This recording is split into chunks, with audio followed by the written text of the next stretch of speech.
Vismaz aptuveni bija, ok? No nosaukums. Nē. Labdien! Te ir tik jocīga gaisma. Tā jūs mani redzat? Tā es jutīšos komfortablāk. Sakiet, vai Inese izskatās labi? 3, 4. Jā! Paldies! Man mugurā ir tikko uzšūta kleita 45 minūtes atpakaļ. Beidzām šūt, vēl silta. Aplausi. Tātad mani sauc Ines Ozola. Un es esmu ļoti uztraukusies, jo es neesmu pieradusi runāt tik liels auditorijas priekšā, bet es mēģināšu un jūs piedodiet man lūdzu visas neizdošanās. 2012. gadā es izveidoju zīmolu Amral. Pirms tam tas bija cits zīmols. 2012. gadā mēs lēmām par rebrandingu. Šobrīd tajā strādā 42 cilvēki, un mēs eksportējam uz nu jau 20 pasaules valstīm. Jā. Mēs ražojam Latvijā veļu sievietēm un naktstērpu sievietēm. Tas ir mūsu galvenais eksporta produkts. Tas ir tas, ko mēs piedāvājam ārvalstu tirgū. Savukārt vietējā tirgū mēs diezgan plašā mērogā strādājam ar kleitām un tērpiem sievietēm ikdienai un svētku reizēm. Un to mēs faktiski nemaz neeksportējam. Uz izstādi braucot šo segmentu mēs līdzi neņemam. Man sanāk labi.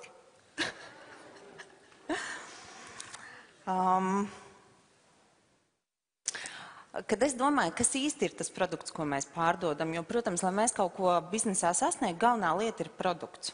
Viss pārējais ir ceļu veidi, kas varbūt traktēti dažādi, bet būtiskākā lieta, manuprāt, ir produkts. Tad mans būtiskākais produkts, tā svarīgākā lieta ir, mēs pārdodam sievišķību.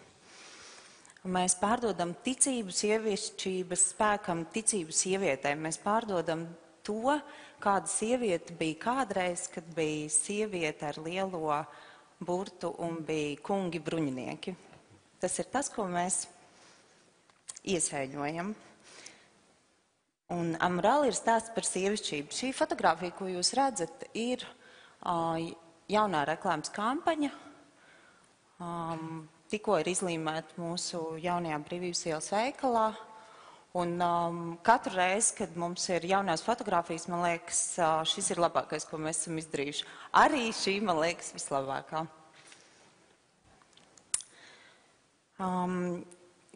Man uzaicināja uzstāties šajā konferencē, un man uzaicināja pastāstīt jums savu veiksmes stāstu. Bet ziniet, kā ir? Tas nav veiksmes stāsts. Man nav veiksmes stāsts. Tas ir milzīgs darbs. Tik liels, negulētas naktis. Tie ir smagi lēmumi. Tās ir kļūdas, tās ir neizdošanās. Un veiksmi tur ir pavisam maz, aptuveni tik daudz, cik labam sportistam talants. Viss pārējais ir milzīgs darbs. Tā ir tā aizberga neredzamā daļa. Un jūs daudz šeit runājāt par to, kā piedāvāt savu produktu, kā atrast tos ceļus, lai cilvēki ierauga. Runājot par digitalizāciju, izejot tādā pasaules tirgū, un šausmīgi traucēt tas viss. Izejot pasaules tirgū, ir tā, ka jūs tur neviens negaida. Mēs izgājām pasaules tirgū, mēs izmantojām šo veidu. Mums ir pasaules līmeņa mājaslapa, modes tirgu ļoti konkurēt spējīga, bet, ziniet, mūs neviens tur negaida. Nevienam mēs neesam vajadzīgi, tirgus nosacījumi tur ir pilnīgi neparedzami, pilnīgi nezināmi, un es jūtos tā kā tāds, nezinu, ezītis, kas iet pa akmeņainu, milzīgu akmeņainu ceļu, jo es vienkārši neko nezinu no tā. Es akli mēģinu, es kļūdos, dažreiz man izdodas, es analizēju, izdaru secinājumus un dodos tālāk. Savukārt, un tieši tāpat ir arī ar internetu veikalu. Mēs esam uztaisījuši internetu veikalu. Tas, ka mēs viņu uztaisījām, pats par sevi nenozīmē pilnīgi neko. Es domāju, nu gan viņi pirks, viņi nepērk. Mēs pamainījām nosaukumus, uztaisījām kaut ko labāk. Domāju, nu gan būs ļoti daudz, nebija. Ziniet, kāpēc? Tāpēc, ka tur ir tāda konkurence, tur ir tādi budžeti citiem internetu veikliem, ka mēs vienkārši nevaram ar to konkurēt. Un tā ir tajā lielajā pasaulē izejot, jo digitalizācija vai taisot šīs mājaslapas un internetu veikals un aplikācijas, tādas ir tūkstošiem, viņi pat par sevi nedod pilnīgi nekādu garantiju, ka izdosies. Tas ir tikai un vienīgi rīks jūsu rokās.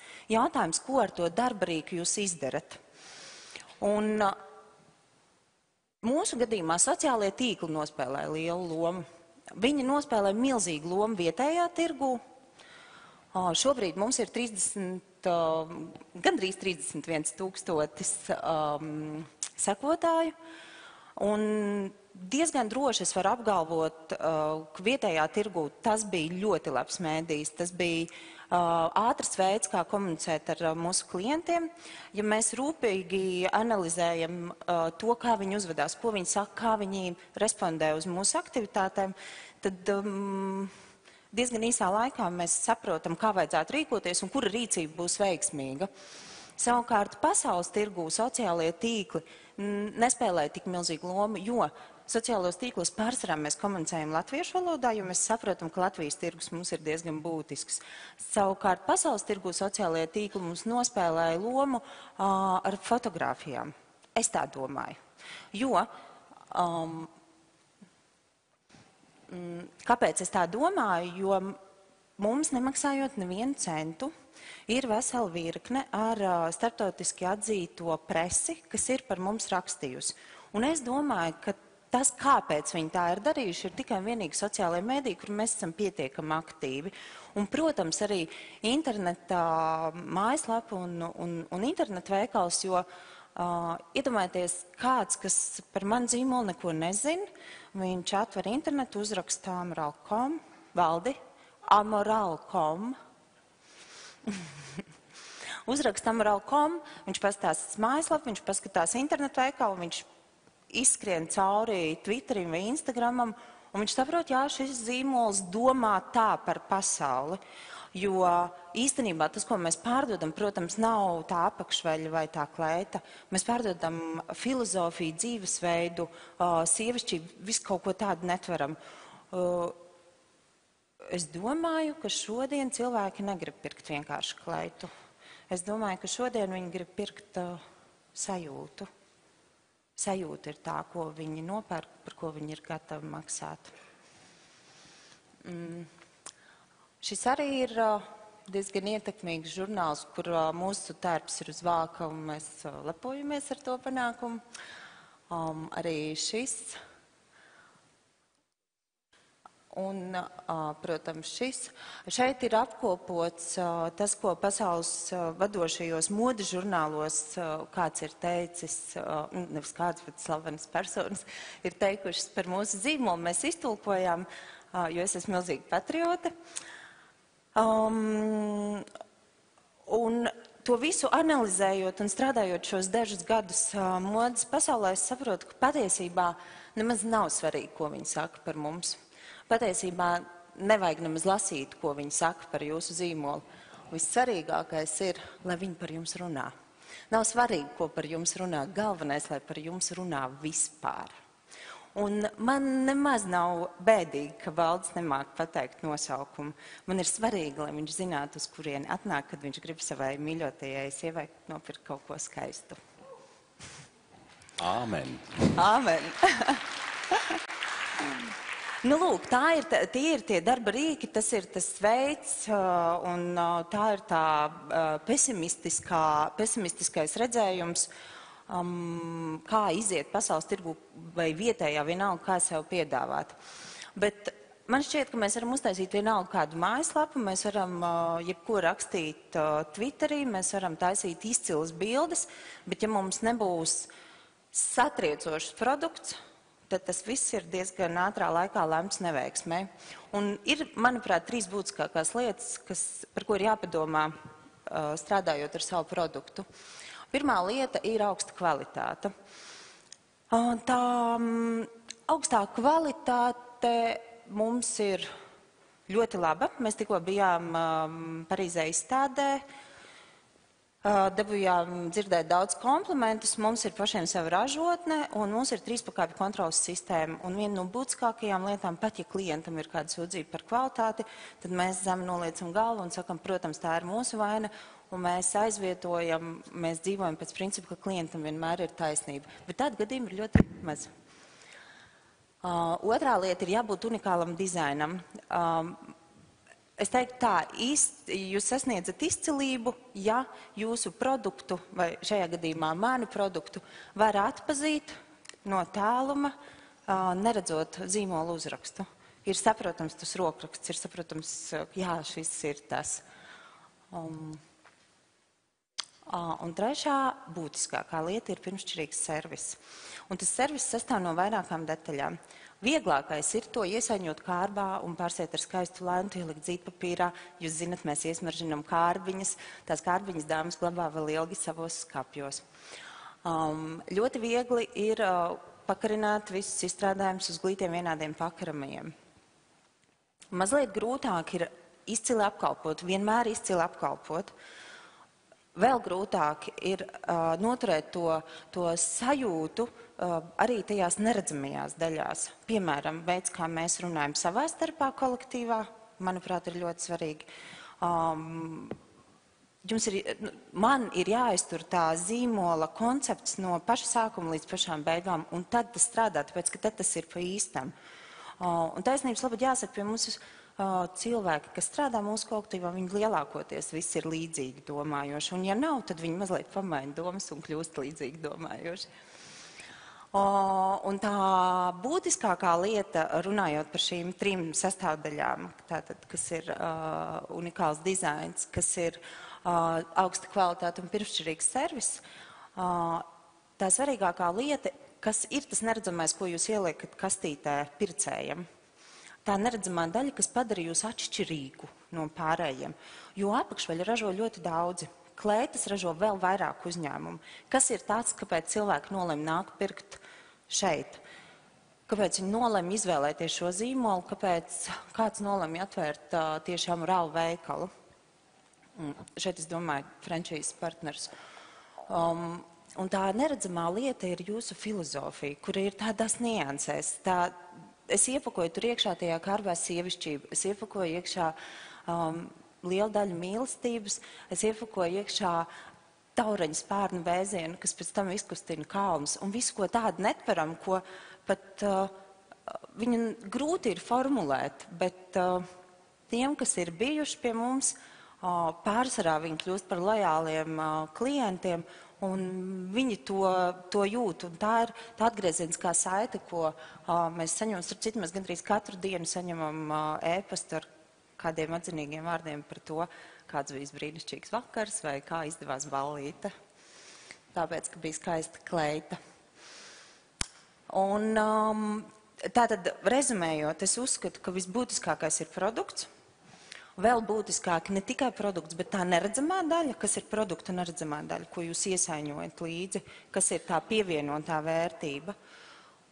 Un tām blakus ir vajadzīga arī jūsu zīmola filozofijas pievienotā vērtība.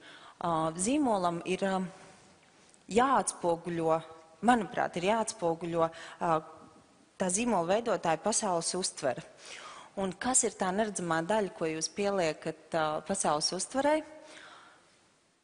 Vai es ceru, ka kādam ienāks prātā, kas ir Amuralu neredzamā daļa, ko mēs pārdodam, kas ir tas, kas caurvīja katru mūsu iznācienu pasaulē, tā ir drosme un provokācija. Iespējams, jūs esat to pamanījuši. Mums ir pirmkārt balva par drosmīgāko zīmolu pagājušā gadā. Otrkārt, mums ir ārkārtīgi daudz drosmīgas un provokatīvas bildes. Mums ir drosmīgi un provokatīvi dažādas performances. Un mums nav bail. Mums nav bail tā darīt. Arī, piemēram, šajā prezentācijā mums šodien bija 2 bildes jāizņem ārā, jo viņas bija pārāk drosmīgas un pārāk provokatīvas. Paldies par uzmanību, lai jums veicās. Es tiku galā! Mums ir ienācis arī provokatīvs jautājums. Nu, ja jau provokatīvs, tad provokatīvs. Es gan nedaudz pārfrazēšu, un jautājums šāds. Vai kleitas un apģērbs, kas tiek pārdots Latvijā, tiek ņemts līdzi uz izstādēm? Pastarpināti, jo atceries teicu, ka ir tā zīmola filozofija, viņi ir jāiztur no paša sākuma līdz pašām beigām visās niansēs. Braucot uz izstādēm, mēs piedalāmies lielajās starptautiskajās apakšaļas izstādēs, meklējam jaunus klientus. Braucot uz izstādēm, mēs ļoti rūpīgi strādājam pie tā, kas būs mums pašiem mugurā. Pašiem? Mums pašiem darbiniekiem. Pirmā diena, visi 5 tā. Otrā diena, visi 5 tā. Tā kā mēs ņemam līdzi un velkam paši mugurā. Tātad arī to, kas tiek pārdots Latvijā? Arī to, kas tiek pārdots Latvijā. Un cilvēki nāk un apčamda tur tā pat austa, kā tas ir. Viņi gribētu, bet mēs neļaujam apčamdīt to, kas mums mugurā. Labi. Un viens jautājums, piemēram, es saprotu, īstenībā, no vienas puses varētu teikt, tas ir tik viegli, sex sells. Ja kaut ko ir viegli pārdot, tas ir seks. Vai seksīgums, vai provokācija. Kurš to negrib pareizi? Vai tu varētu uztaisīt arī tādu produktu vai zīmolu, kurš galīgi nebūtu seksīgs un joprojām tikt galā ar to, kā tev pašai šķiet? Iziet visu to pašu ceļu, un pie visa vēl produkts nav seksīgs. Redz, man liekas, ka tad, kad tu sāc kaut ko taisīt, tev tas ir jāmīl tā, ka tu vienkārši nevari apturēt to, kas nāk, un man šķiet, ka svarīgi ir ģērbties skaisti, ka svarīgi ir ģērbties interesanti. Varbūt tāpēc, vai es varētu pārdot spuldzītes vai āmurus? Domāju, ka nē. Vīriešu līnija? Nē, nebūs. Arī bērni nē. Jo vīrieši nav amorāli, jā? Nē, viņi ir amorāli, bet nepārdosim. Paldies. Ines Ozola. Amoral.com. Un Kārlis. Aplausi turpinās. Paldies.